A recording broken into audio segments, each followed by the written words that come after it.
ॐ पार्थाय प्रतिपदितां भगवता नारायणेन स्वयं व्यासेन ग्रथितां पुराणमुनिना मध्ये महाभारतम् अद्वैतामृतवर्षिणीं भगवतीम् अष्टादशोऽध्यायिनीम् अम्ब त्वाम् अनुसन्दधामि भगवद्गीते भवद्देशिनीम् वसुदेवसुतं देवं कंसचाणूरमर्दनं देवकी परमानन्दं कृष्णं वन्दे जगद्गुरुं मूकं करोति वाचालं पङ्गुं लङ्घायते गिरिं यत्कृपातमहं वन्दे परमानन्दो माधवम्।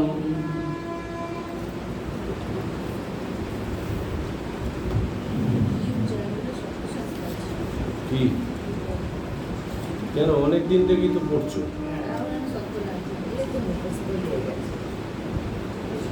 তাহলে ষষ্ঠ অধ্যায় ধ্যানযোগ। একজন ছাত্রী পাওয়া গেছে, মুখস্থ হয়ে গেছে। তোমার পুরোটা মুখস্থ, চালাকি নয়, একদম এক থেকে একদম শেষ পর্যন্ত আমি জানি তোমার পুরো মুখস্থ। সর্বনাশ, আবার কবে জানবে? হ্যাঁ। আচ্ছা, আজকে তাহলে ধ্যানযোগে আগের দিন আমরা বোধহয় 3টে কটা অর্থ করেছিলাম, 10টা আজকে আবার 10টাই চ্যান্টিং হবে, নাহলে সময় চলে যাবে। অথ ষষ্ঠ অধ্যায় ধ্যানযোগ।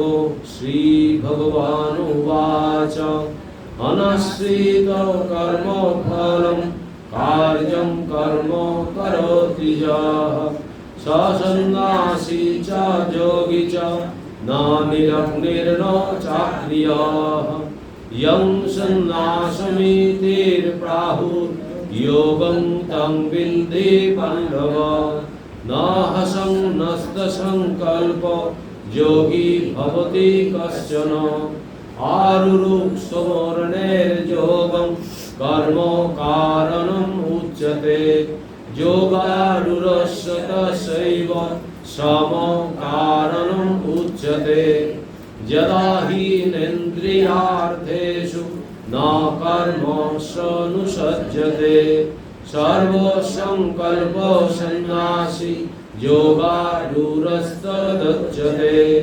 উদ্ধরেদাত্মনাত্মাनं নাত্মানম অবসাদয়েৎ আত্মৈব আত্মনো বন্ধুর আত্মৈব রিপুরাত্মনো বন্ধুরাত্মপনস্তস্য येनात्मैवात्मना जितः अनात्मनस्तु संतुष्टे वर्तेतात्मैव शत्रुवत् जितात्मनोपशान्तस्य परमात्मा समाहितः शीतोष्ण सुखदुःखेषु तथा मानवमानयः ज्ञानविज्ञानतीतात्मा कुटस्थ विजितेन्द्रियः युक्तो इतुच्यते योगी समलोष्टास्मकाञ्चनः सुहृद्विद्यार्युदासीनं मध्यस्थो देशबन्धुषु साधुष्वपि च पापेषु समबुद्धिर्विशिष्यते योगी युञ्जितो सततम् आत्मनं रहसि स्थितः एकाकी जतो चित्तात्मा निराशीर प्रविग्रह। তাহলে আগের দিন প্রথম শ্লোক থেকে আবার একটু পিছিয়ে থেকেই করছি। অনাশ্রিত কর্মফলম কার্যং কর্ম করতি যঃ। ভগবান বলছেন যে যিনি কর্মফলের আশা না রেখে নিষ্কামভাবে নিজ কর্তব্য কর্ম করেন তিনি সন্ন্যাসী, তিনি যোগী। কিন্তু যিনি নিরগ্নি অর্থাৎ অগ্নিসাধ্য হোমাদিরূপ ইষ্টাক্ষ কর্মত্যাগী সে ব্যক্তি সন্ন্যাসী নন, আর অক্রিয় অর্থাৎ অনগ্নি সাধ্য পুষ্করণী খননাদিরূপ উত্তাপ কর্মত্যাগী ব্যক্তিও সন্ন্যাসী নন। তাহলে এখানে আগের দিন এই কথা বললো। আচ্ছা বলুন তো, এই আমরা যে কর্ম করি কিসের প্রেরণায় করি? আমরা যে এই যে কাজ করছি, সবসময় কাজ করছি, সেটা মনের তাগিদটা কি? কিসের জন্য আমরা কর্ম করি, আর কর্ম না করি বা থাকতে পারি না কেন? এইটাই হচ্ছে এই প্রথম, এটা আসল জায়গা। কিসের জন্য কর্মটা করছি? এই যে এখানে আসছি, কর্ম করছি, সেটাকে কি বলে এক কথা? বলুন তো আর কেউ, কর্ম কেন করি আমরা? বেঁচে থাকাটা কিসের জন্য? বেঁচে তো এমনিই থাকতে পারবো, কিন্তু মুখে খাবার কেউ দুবেলা দিয়ে গেলেই বেঁচে থাকবো। এই আমার মা বেঁচে আছে। কর্ম করছি কিসের প্রেরণায়, কিসের তাড়নায় কর্ম করি?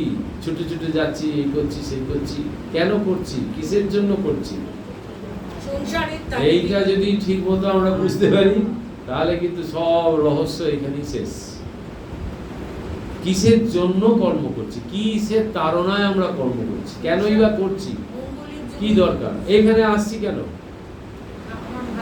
এখানে আমি এখানে এই সব করছি কেন? এই পাঠ আলোচনা এসব কেন করছি?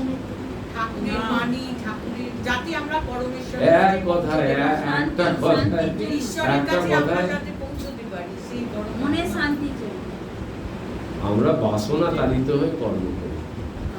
আমাদের ভেতরে একটা তীব্র বাসনা সবসময় কাজ করছে, মানে বাসনার দ্বারা আমরা, মানে কি বলবো, পরিচালিত, কামনা বাসনার দ্বারা আমরা এক প্রকার পরিচালিত হচ্ছি। হ্যাঁ, একটা সব সময় এই প্রথমেই ওই জন্য বললো অনাশ্রিত কর্মফল, যে কর্মফলের আশা না করে যে নিষ্কাম ভাবে নিজ কর্তব্য কর্ম করেন, তিনিই সন্ন্যাসী, তিনিই যোগী। তার মানে বুঝতে পারছেন কত কঠিন ব্যাপার। বাসনা তাড়িত হয়ে কর্ম করলে হবে না।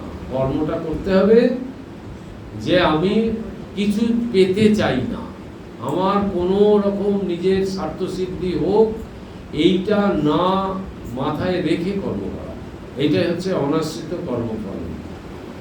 এই বাসনা তাড়িত কর্ম হচ্ছে দুঃখের কারণ, আর এই কর্মের কোনো শেষ নেই। এইবার ভগবান এইখানে এসে অদ্ভুত ব্যাপারটা, এবং তারপরে দ্বিতীয় শ্লোকে বললেন যে হে পাণ্ডব, যাকে সন্ন্যাস বলা হয়, জং সন্ন্যাসম মিতি প্রাহু যোগম তং বিদ্ধি পাণ্ডব, বলছেন যে যাকে সন্ন্যাস বলা হয় তাকেই নিষ্কাম কর্ম যোগ বলে জেনো। কেননা কর্মফলের সংকল্প ত্যাগ না করলে কেউই যোগী হতে পারে না। তাহলে প্রথমে বলে দিল যে সন্ন্যাস মানে কি? সন্ন্যাস মানে ওই শুধুমাত্র আগেকার দিনে ওই যে সন্ন্যাসীকে আগুন জ্বালানো চলতো না, মানে পরিপাক করা খাদ্য তাদেরকে খেতে হতো, তারা নিজেরা আগুন জেলে রান্না করতে পারবে না, এইটা সন্ন্যাসীর নিয়ম ছিল। যে সেই জন্য ওই নিরগ্রহ্য চাকরি ওই কথাটা বলা আছে। শুধুমাত্র ওই অগ্নি পরিত্যাগ করলাম, নিরগ্নি হয়ে গেলাম, হ্যাঁ, আর এই বলছে যে এই যে পুষ্করিণী খননাদি রূপ পূর্তাক, মানে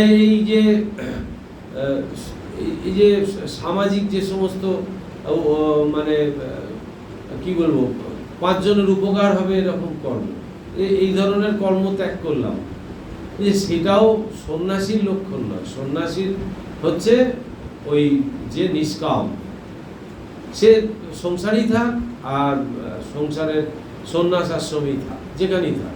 এইবারে এখন বলছে যে এই সন্ন্যাস কাকে বলবে? বলছে এই নিষ্কাম কর্ম নিয়ে যে আছে, কর্মফলের সংকল্প যে ত্যাগ করেছে, হ্যাঁ, এই যে এই তারাই বলছে সন্ন্যাসী। আর কর্মফলের সংকল্প ত্যাগ না করলে বলছে যোগী হওয়া যায় না। যোগী মানে ভগবানের সঙ্গে সদা সর্বদা একটা যুক্ত হয়ে থাকার, যার ভেতরে আছে যেই শক্তি, যার ভেতরে অর্জিত হয়েছে।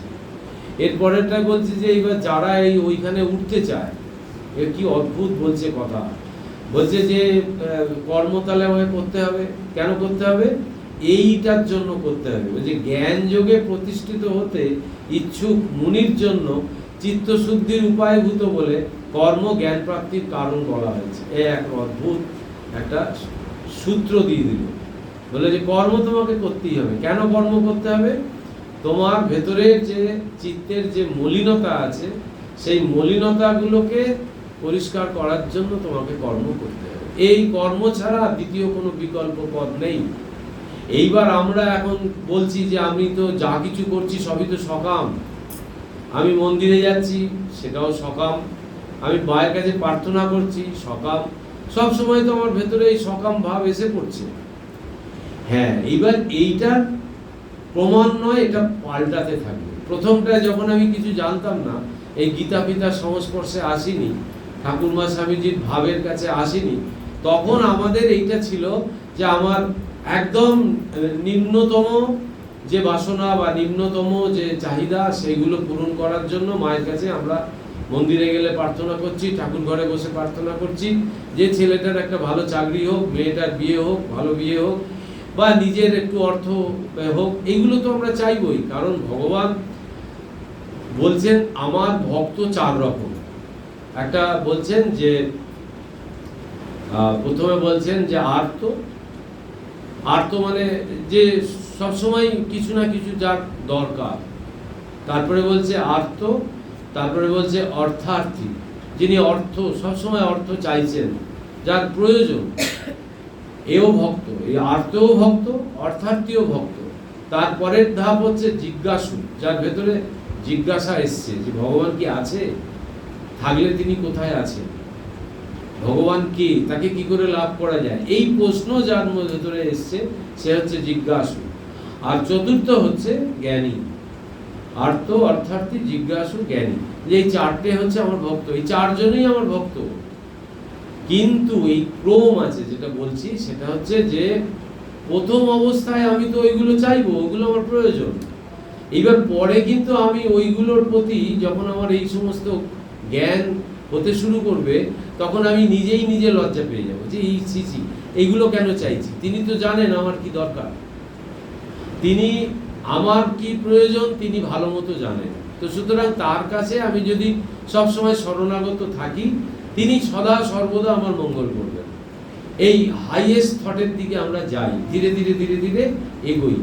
এইবার এই যে এর মধ্যে দিয়ে আমরা যে কর্মটা করছি, এই নিরন্তর কর্মই আমাদের ওই যে আজকে যে চিন্তা ভাবনা, কালকে চিন্তা ভাবনা পাল্টে গেল, তারপরে আরো পাল্টালো, ক্রমশ সূক্ষ্ম হচ্ছে, সেটা কিন্তু হচ্ছে কর্মের দ্বারা। আমরা ইন্টারাকশন যতক্ষণ না অপরের সঙ্গে করব, ততক্ষণ আমি আমাকে জাজ করতে পারবো না। এইটাই এখানে বলছে আরুরুক সবর্ণের যোগম, বলছে যে মুনি ওই যোগে প্রতিষ্ঠিত হতে চায়, মানে জ্ঞান প্রাপ্ত হতে চায়, যে জ্ঞান অর্জন করতে চায়, বলছে সে তার এই যে চিত্তশুদ্ধির উপায়ভূত যে সমস্ত কর্ম, বলছে সেই কর্মগুলো তাকে করতে হবে। আর এর পরেরটা আরো সুন্দর, আবার দ্বিতীয় শ্লোকটায় পরের লাইনটাতেই বলছে যোগারূঢ়স্য তস্যৈব সম কারণম উচ্যতে। সম কথাটার অর্থ হচ্ছে সংযম। এইখানে একটা খুব মানে একটা দারুণ দুটো লাইনের বিপরীত কথা, মানে বিপরীত কথা ঠিক নয়, শুনলে মনে হবে। বলছে যে যোগারূঢ় হয়ে গেছে, প্রথমে বলছে যোগারূঢ় হওয়ার জন্য তোমাকে এই চিত্তশুদ্ধির উপায়ভূত বলে তোমাকে কর্ম করতে হবে। এইবার বলছে যে যোগারূঢ় হয়ে গেলে তোমাকে আর কর্ম করতে হবে। বোঝা যাচ্ছে ব্যাপারটা? আগের দিন বলছিলে কিরকম খটকা লাগছে, এবার ক্লিয়ার হচ্ছে যে যখন তোমার এই যোগের প্রতিষ্ঠিত হওয়ার জন্য তোমাকে এই সমস্ত কর্ম করতে হবে, কিন্তু যোগে প্রতিষ্ঠিত হয়ে গেলে আর তোমার কর্ম নেই, কারণ তখন তোমার কোনো কামনা বাসনা নেই। কামনা বাসনা তাড়িত হয়ে তখন তুমি কোনো কর্ম করছো না। তুমি যা কিছু কর্ম করছো সব লোক কল্যাণের জন্য করছো, জগতের কল্যাণের জন্য করছো, নিজের জন্য কিছু করছো। বুঝতে পারছেন? তার মানে এইটা বলছে যে যখন তিনি আবার যোগারূঢ় হলে তার পক্ষে কর্ম ত্যাগ জ্ঞান পরিপক্কতার কারণ বলে উক্ত হয়েছে। এবার মহারাজ এখানে কি বলছেন একটু দেখতে হবে। বলছেন যে প্রথম শ্লোকটার পরিপ্রেক্ষিতে বলছে, বলছে যে কেন আমরা কর্মানুষ্ঠান করে থাকি, এর কারণ হলো আমাদের অপূর্ণ কামনা বাসনা। তাই কর্মানুষ্ঠান আমাদের করতেই হয়, কামনাই আমাদের কর্মে প্রবৃত্ত করে। যখন আপনার কামনা বাসনা থাকবে না, তখন আপনার কর্মও থাকবে না। এই কারণে কর্ম ত্যাগকে উচ্চ আধ্যাত্মিক ব্যক্তিদের একটি বৈশিষ্ট্য বলে মনে করা হয়। কিন্তু কর্ম ত্যাগ আদৌ উচ্চ আধ্যাত্মিকতার লক্ষণ নয়। অতএব কর্ম ত্যাগ করেই আপনি যথার্থ যোগী বা সন্ন্যাসী হতে পারেন না। ন নিরগ্নিন্ন ন চাক্রিয়। ক্রিয় কথার অর্থ কর্ম। কর্মে উৎসাহ দেয় বাসনা। প্রথমে বাসনা, তারপরে উদ্দীপনা, তারপর কর্ম। এই প্রথম এটা হচ্ছে যে আমাকে আমার পেছনে একটা কিছু উৎসাহ দিচ্ছে, কিছু একটা করা। ভেতরে একটা উৎসাহ না থাকলে আমরা সেই কর্মটা করতে চাই না। এইখানে এই মনুস্মৃতি থেকে একটা সুন্দর শ্লোক মহারাজ এখানে দিয়েছেন। অকামস্য ক্রিয়া কাচিত দৃশ্যতে নেহ কৈর্চিত যৎ হি কুরুতে কিঞ্চিত তৎ কামস্য চেষ্টিতম। বলছে যিনি বাসনাহীন, তার কোনো কর্ম নেই। মানুষ যা কিছু কর্ম করে তা তার পূর্ব বাসনার ফল। তাহলে আমার আজকে যেটা প্রয়োজন, একটা গরিব মানুষ, সে দিন আনি দিন খায়, সে একইভাবে তার জীবনযাত্রা নির্বাহ হচ্ছে। হঠাৎ একটা লটারির টিকিট লেগে গেল, হাতে কিছু টাকা পয়সা এলো, সে প্রথম আগে তার পূরণ করবে যেটা খুব তার তীব্র বাসনা আছে, যেটা তার খুব ইচ্ছা, খুব দরকার, সেটা আগে ফার্স্ট সে ওই টাকা দিয়ে পূরণ করবেই। এটাই নিয়ম। কিন্তু এইভাবে করতে করতে করতে একটা সময় গিয়ে তার এই পারমার্থিক চিন্তা ভাবনা আসবে। কখন আসবে? যখন বাসনাটা, ওই ভোগটা যখন কমপ্লিট হবে। এই হচ্ছে জায়গা।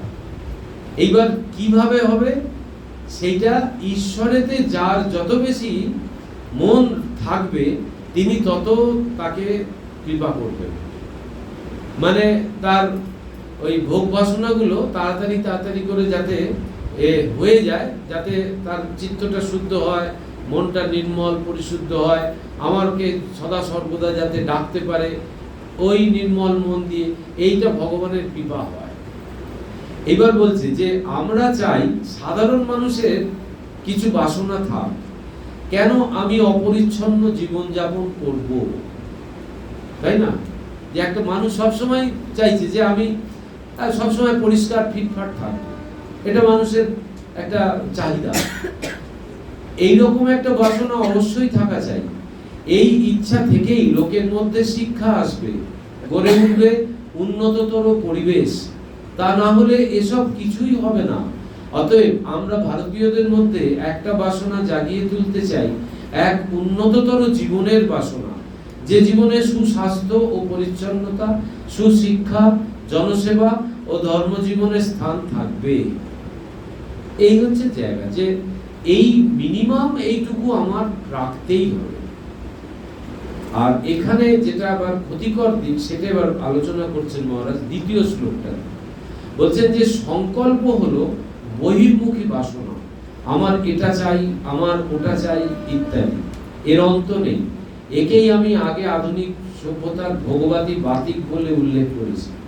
এইবার ক্ষতিকর দিকটা দেখুন। আমরা কিন্তু সবাই জানি আমাদের যতক্ষণ বাসনা নেই যেটুকু, সেটুকুর পূর্তির জন্য আমরা যতটুকু বাসনা নিয়ে কাজ করব, বাসনা পূরণের জন্য চেষ্টা করব, সেটা ঠিক আছে। কিন্তু তার অতিরিক্ত তখন ওইটা ক্ষতি করবে। বুঝতে পারছেন? যে আমার একটা সার্টেন একটা জায়গা পর্যন্ত আমার এইটা প্রয়োজন। এই প্রয়োজনটা মেটানোর পর দেখা যাচ্ছে বর্তমান সমাজে আরো বেশি চারিদিকে প্রকট, যে একটা বাড়ি আছে, আমার আরো 10টা বাড়ি চাই।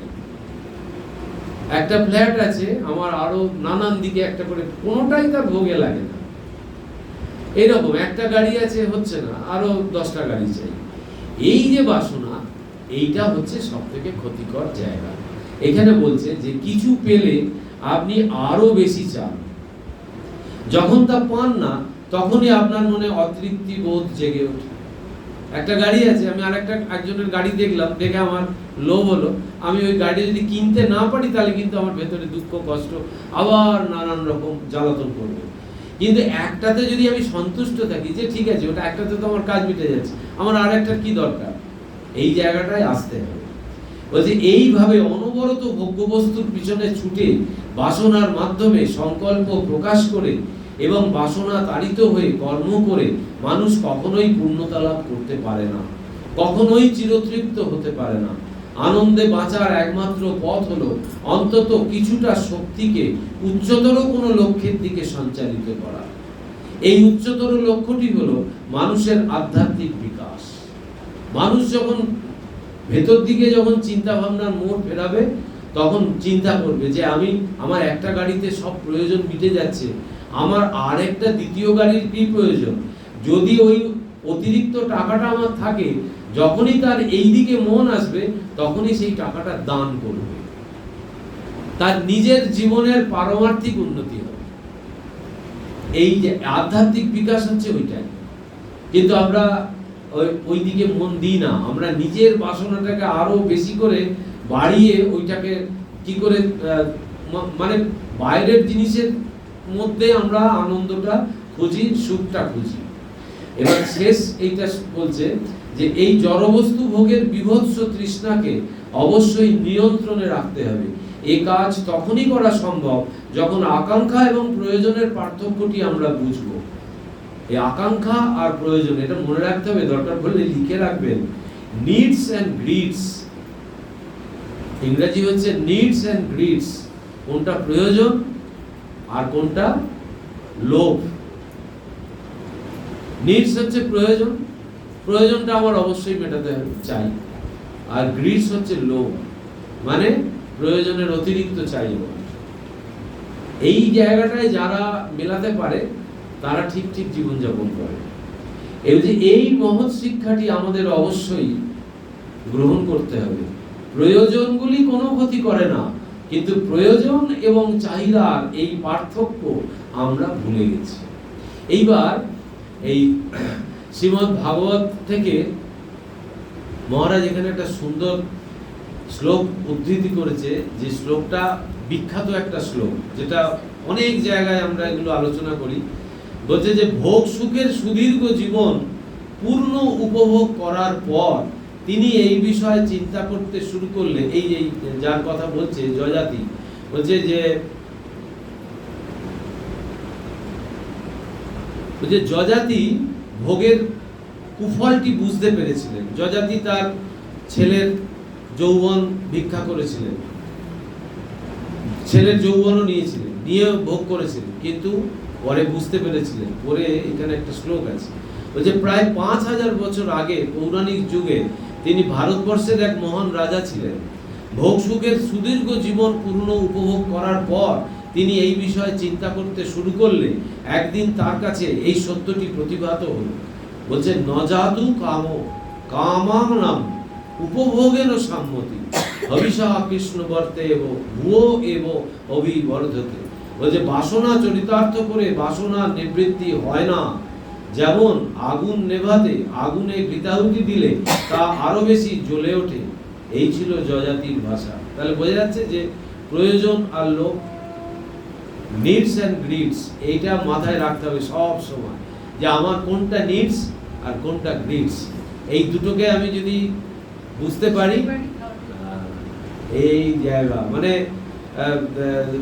অনেক সময় দেখা যায়, খুব দুর্ভাগ্যের ব্যাপার এগুলো, যে বাড়িতে কি বলবো অতিরিক্ত খাবার দাবার হোটেল থেকে আসছে, কিনে আনলো, দেখা গেল খাওয়া পুরোটা খেতেই পারলো না, বাকিটা কি হলো ওই ডাস্টবিনে চলে গেল, একটা গরিব মানুষও পেল না। এইভাবে আমরা জীবনযাপন করলে সমাজের কোনো তো মঙ্গলে আমি লাগলামই না, উল্টে ওই যে অর্থ ভগবান আমাকে দিচ্ছে ওইগুলো সব অপব্যবহার হয়ে গেল, পুরোটাই অপব্যবহার হয়ে গেল। ঠাকুর ওই জন্য মধুরকে বললো যে তোমার ওই যে আজ যেগুলো আছে ওগুলো তোমার নয়, ওগুলো সব মায়ের। এইটা আমাকে আগে ভাবতে হবে। এরপরে এই দ্বিতীয় শ্লোকের আলোচনা হচ্ছে, কিন্তু এইবার বলছে যে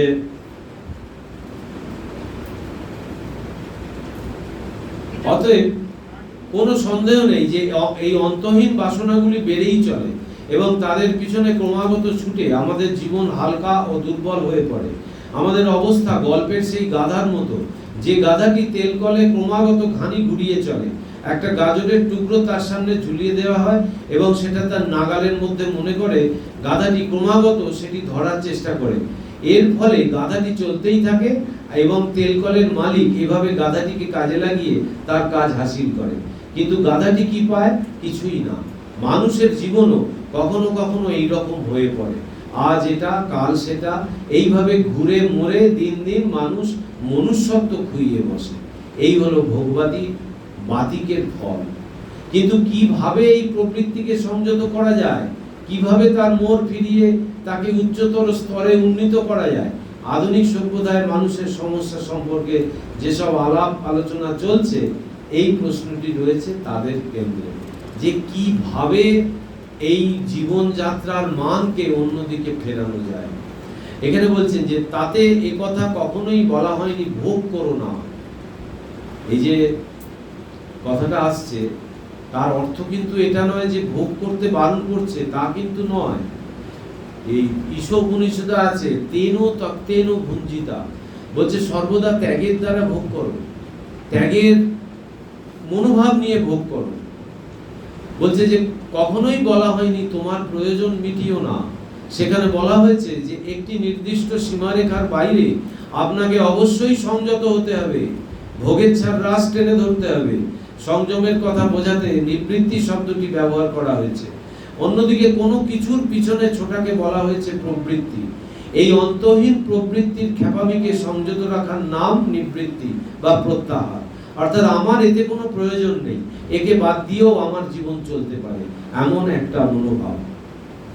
আর সভ্যতা যত জটিল হচ্ছে ততই মানুষ নিজের পছন্দ ও প্রয়োজন স্থির করার স্বাধীনতা হারাচ্ছে। আপনি কি সিদ্ধান্ত নেবেন তা বিজ্ঞাপন দাতারাই আপনার হয়ে ঠিক করে দিচ্ছেন। ভাবুন দেখি কাণ্ডটা। এই হলো ভোগবাদী সমাজের সমস্যা, যার মুখোমুখি হতে হচ্ছে আমাদের। প্রথম ছিল টিভি, টিভিতে বিজ্ঞাপন দেখে লোভ বাড়াচ্ছিল আমাদের। এখন আরো সহজ করে দিয়েছে মোবাইল। মোবাইলে এই অনলাইন কেনাকাটা ওই ঘুরিয়ে ঘুরিয়ে দেখে দেখে দেখে দেখে পুরো সর্বনাশ করে দিচ্ছে। মানে ভোগের ইচ্ছাটা আরো বাড়িয়ে দিচ্ছে। এইখানে নিজেকে রাস টানা, সংযম করা অত্যন্ত কঠিন একটা ব্যাপার। এইবার তৃতীয় শ্লোকে গিয়ে যেটা বললো যে এই যোগারূঢ় হওয়ার জন্য তোমাকে এই কর্ম করতে হবে, নিষ্কাম কর্ম। আর বলছে যে যখন যোগারূঢ় হয়ে যাবে তখন কিন্তু তোমার আর কোনো কর্ম করার দরকার নেই। এইখানে বলছে যে এখানে দুটো পর্যায়ের কথা বলছে। বলছে যখন আপনি যোগী হওয়ার চেষ্টা করছেন তখন আপনাকে কঠোর পরিশ্রম করতে হবে, কিন্তু একবার যোগী হয়ে গেলে তখন আপনার সকল কর্মের অবসান হবে। দেখবেন এই যে আমরা যখন কর্ম প্রথম প্রথম করতে নামি তখন খুব হইচই করি, আমরা হাঁক ডাক করি। মানে আমি যে করছি সেই আমিত্বটাকে প্রকাশ করার জন্য আমি ভেতরে ভেতরে ভীষণভাবে চঞ্চল হয়ে পড়ি। এইটা প্রথম দিকে থাকে, পরের দিকে কিন্তু আবার সেই মানুষটাকেই যখন 2 বছর 4 বছর 5 বছর পরে আবার ওই একই কর্ম করতে দেখবেন, তাহলে মানুষটা শান্ত হয়ে কর্ম করছে। তার মানে কি, ও বুঝে গেছে যে এই কর্মটা আমি করছি না, এটা আমাকে দিয়ে কেউ করাচ্ছে। তখন সে শান্ত। এই হচ্ছে জায়গাটা, যে কর্ম করতেই হবে।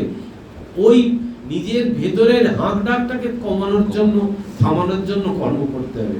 বলছে তখন আপনার সব প্রয়োজন ফুরিয়েছে, আপনার মন আর বাইরে বাইরে ছুটে বেড়ায় না।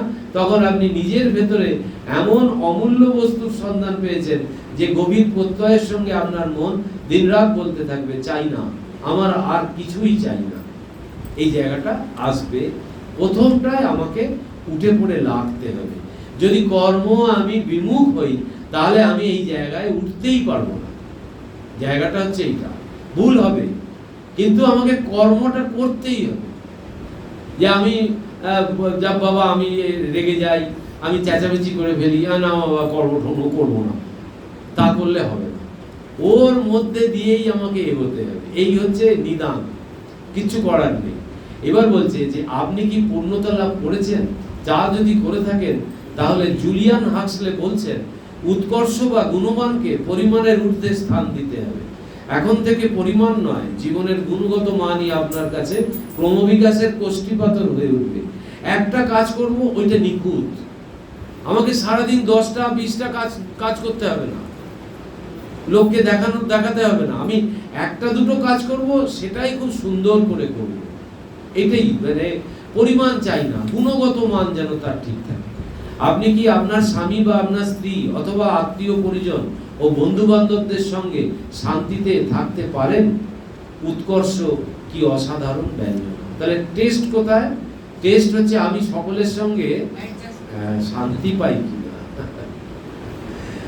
খুব সুন্দর এই ব্যাখ্যাগুলো না। এবার সম, এখানে একটা সম কথাটা আছে, সম কারণম উচ্চতে। এই সম শব্দটার অর্থ হচ্ছে কর্ম প্রচেষ্টার নিবৃত্তি, কারণ হৃদয় তখন সম্পূর্ণ শান্ত এবং স্থির। যখন হ্রদের জল সম্পূর্ণ শান্ত, একটিও বুদবুদ বা তরঙ্গ সেখানে থাকে না, সেই অবস্থাকে বলা হয় সম। মনেরও এই সম অবস্থা হয়, কিন্তু মনের এই অবস্থা তখনই হয় যখন আপনার মধ্যে পূর্ণতার অনুভূতি জেগে ওঠে। আমরা একটা যেই কাজ করতে যাই, আমাদের আর একটা কাজের চিন্তা এসে যায়। আর যে শান্ত থাকে, যে জানে যে আমাকে কিছু চেষ্টা করতে হবে না, কর্ম আপনি হবে, আমি নিমিত্ত মাত্র হয়ে করে যাব, এইটা যখন তার আস্তে আস্তে ধারণার মধ্যে এসে যাবে, সে আর একটার পর একটা জড়াবে না, সে নিজে শান্ত স্থির থাকবে আর কর্ম হতে থাকবে। এই জায়গাটা আসবে, এইটাই বলছেন যে নতুন করে আমি একটা কর্ম করছি, সেটা শেষ হতে না হতেই আবার পরে চিন্তা করছি যে ওইটা কতক্ষণে করব। এটা কেন হচ্ছে? এটা মনের চঞ্চলতার জন্য হচ্ছে। মনে নানান রকম আমি চিন্তা করছি, আমার ওই চিন্তাগুলোকে আগে, ওই সম কথাটার অর্থই হচ্ছে যে আমাকে সংযম, মানে মনকে শান্ত করতে হবে। করলেই আমি বুঝতে পারবো যে আমি একটার পর একটা আমার সামনে কর্ম যেভাবে আসছে আমি করে যাচ্ছি শান্ত। এই জায়গাটা আমাদের প্রাপ্ত হতে হবে, আর সেটাই হচ্ছে যোগারূঢ় অবস্থা। সেটা ভগবান গীতায় এত সুন্দর করে বলছেন। এরপরে এটাই বলছে যে ক্ষুধার্ত হলে আপনি ভেতরে ভেতরে উদ্বিগ্ন হন, উত্তেজিত হয়ে আপনি ভাবেন আমাকে খেতে হবে, আমার খাদ্য চাই ইত্যাদি। এইভাবে বাসনা জাগ্রত হয় এবং কাজ শুরু হয়ে যায়। আপনি রাঁধেন, তারপর খান, খাওয়ার পর আপনার স্বস্তি, এবং তখনই পরিপূর্ণতা বোধ জাগে। উদরপূর্তির পর যদি কেউ ফের আপনাকে খেতে দেয়, তবে আপনি নিশ্চয়ই বলবেন, না আমি খাবো না, এখন আমার পেট ভর্তি, আমি এখন পরিতৃপ্ত। এ তো আমাদের প্রাত্যহিক অভিজ্ঞতা, যদিও এ তৃপ্তি তাৎক্ষণিক। দর্শন এবং আধ্যাত্মিকতা বলে যে সার্বিক পরিপূর্ণতা বোধের একটি অবস্থাও আছে, যখন মন আর কখনোই বহির্জগতের কোনো কিছুর প্রতি ধাবিত হয় না। সেটি হলো ঈশ্বর উপলব্ধির অবস্থা, সেটি হলো যোগের অবস্থা। কারণ এই যে শারীরিক যে চাহিদা, এই যে খিদে, আমার যখন খিদে পেল, আমি যেই খেলাম, আমার কিন্তু খাওয়াটা এটা নিবৃত্ত হয়ে গেল। আর তখন যদি কেউ ভালো ভালো জিনিস আমাকে খেতেও দেয়, আমি দেখবো, মানে একটু লোভের দৃষ্টি নিয়েই দেখবো, কিন্তু খেতে পারবো না, কারণ খাবার তো আমার ভেতরে যাবে না।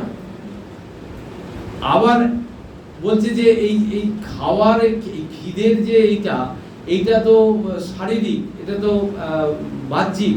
বলছে এটা আবার ফিরে আসবে, আবার একটা সময় খিদে পাবে, আবার তোমাকে খেতে হবে। কিন্তু বলছে এইটা চলতেই থাকবে।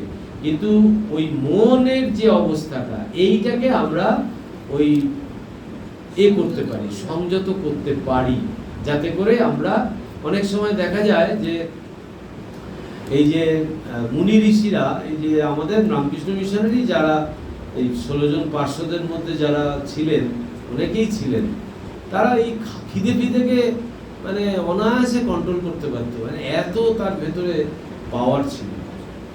তো এই হচ্ছে জায়গা। এরপরে 4 নম্বরে আজকে যে আলোচনা করব, সময়ও অনেক হয়ে গেল, এইটা আলোচনা করে ছেড়ে দেবো, কারণ একটু একটু করে ভালো করে এগোতে হবে। বলছে যে যদাহি নেন্দ্রিয়ার্থেষু ন কর্মসনুসজ্জতে সর্বসংকল্প সন্ন্যাসী যোগারুরস্ত দত্তছে। যখন কেউ সর্বসংকল্প পরিত্যাগ করার দরুন ইন্দ্রিয় ভোগ্য বিষয়াদি বা কর্মের প্রতি অনাসক্ত হন, তখন তিনি যোগ স্তরে উন্নীত হয়েছেন বলা যায়। অনেক দূরের ব্যাপার, কিন্তু আমাদের এইগুলো জেনে কিন্তু করতে হবে। আমরা যতই বই পড়ি আর যতই লেকচার দিই আর যতই যাই কিছু করি না কেন, প্রত্যেকের মধ্যে এই বাসনা থাকবেই, আছেই।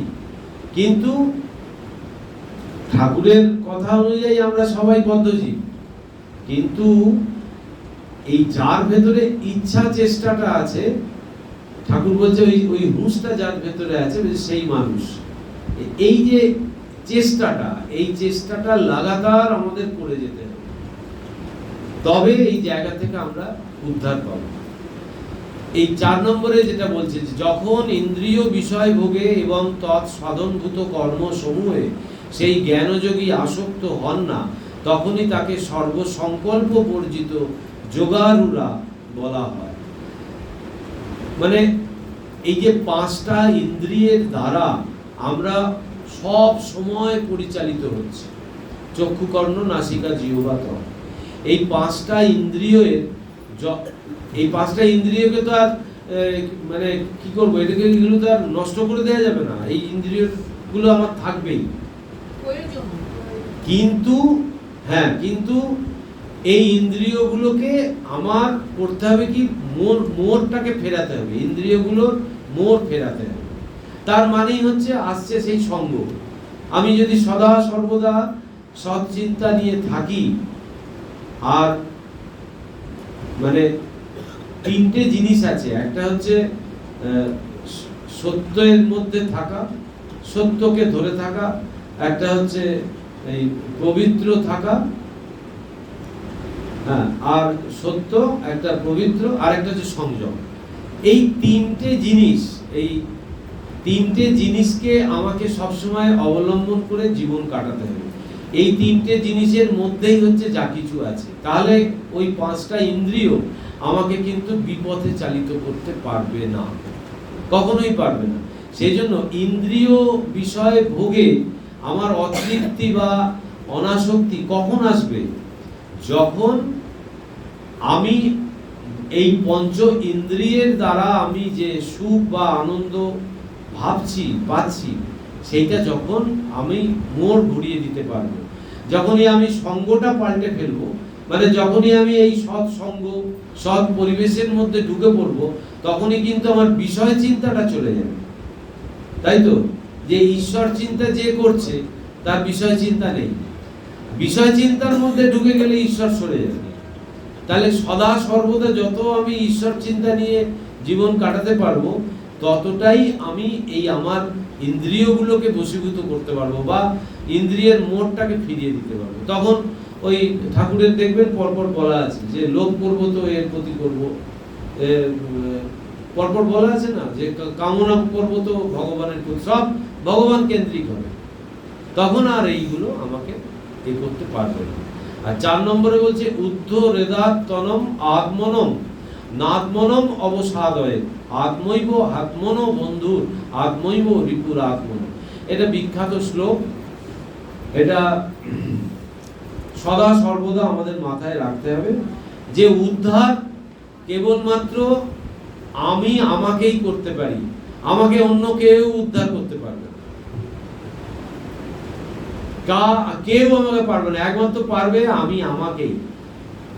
এবার আমার ওই যে চৈতন্য মহাপ্রভুর একটা কথা আছে না, যে কি জানো, একের দয়া বিনে জীব ছাড়খারে গেল, ভুলে যাচ্ছি, যে যাই হোক, এই আত্মকৃপা, এটাকে লাস্ট বলে আত্মকৃপা। আমাদের তো একটা হচ্ছে শারীরিক শক্তি, একটা হচ্ছে বৌদ্ধিক শক্তি, আর একটা হচ্ছে আত্মশক্তি। এই যে শারীরিক শক্তি, আমি নিজে শরীরে ভালো খাবার দিয়ে ব্যায়াম করে সংযত জীবনযাপন করে আমি শারীরিক শক্তি বাড়াতে পারি, বৌদ্ধিক শক্তি আমি জ্ঞান চর্চা করে বৌদ্ধিক শক্তি বাড়াতে পারি। কিন্তু আত্মশক্তির প্রতি যদি আমাদের নজরটা না থাকে, তাহলে কিন্তু গোটা জীবনটাই একটা ভুলে পর্যবসিত হবে। এই আত্মশক্তিটা আমাকে কাজে লাগাতে হবে, আর আত্মশক্তিকে বিকশিত করতে হবে। সেই জন্য এইখানে এই কথাটা এই জন্য বলছে যে উদ্ধরেদাত্মনম নাত্মনম অবসাদয়ে, বলছে যে তুমি এই বিবেকযুক্ত মন দ্বারা নিজেই নিজের আত্মাকে অর্থাৎ জীবাত্মাকে সংসার হতে উদ্ধার করবে, কিন্তু জীবাত্মাকে অধোগামী করবে না, কারণ পরিশুদ্ধ মনই আত্মা অর্থাৎ জীবের বন্ধু, মুক্তির সহায়ক, এবং বিষয় সঙ্গ বিশিষ্ট আত্মাই জীবের পরম শত্রু। এই হচ্ছে জায়গা। এইটা পরের দিনে আবার বিস্তারিত আলোচনা হবে, এটার অনেক ভেতরে অনেক কথা আছে। তাহলে ওই তিনটে শক্তির ব্যাখ্যা দরকার, না হলে বোঝা যাবে না। ওম নমো ভগবতে বাসুদেবায়, গোবিন্দায় নমো নমঃ।